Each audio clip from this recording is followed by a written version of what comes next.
Hello. അപ്പോൾ ദേ സമയം ഒരു 4 മണിയൊക്കെ ആയി. ഞങ്ങൾ നേരെ നമ്മുടെ വയലിലോട്ടൊന്ന് പോവുകയാണ് കേട്ടോ.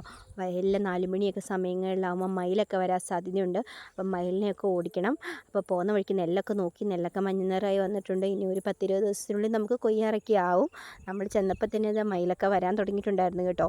അപ്പോൾ ഇവരെ കൊണ്ട് കുറച്ച് ശല്യമാണ് നമുക്ക്. നമ്മുടെ നെല്ല് പാതി ഇവരാണ് തിന്നുന്നത്. പിന്നെ ഇവരും കൂടാതെ പന്നിയുണ്ട്. ഇവരൊക്കെ നമ്മൾ ശ്രദ്ധിക്കേണ്ടതുണ്ട് കേട്ടോ. മയിലൊക്കെ കൂടുതലും രാവിലെ സമയങ്ങളിലും വൈകുന്നേര സമയങ്ങളിലുമാണ് ഇവർ വരാറുള്ളത്. വന്നാലോ ഇവരെ കൊണ്ട് നല്ല രീതിയിൽ നമുക്ക് ശല്യമുണ്ട്. അപ്പം നമ്മുടെ നെല്ലൊക്കെ ഇതാ ഒരുമാതിരിയൊക്കെ ആയി വന്നിട്ടുണ്ട്.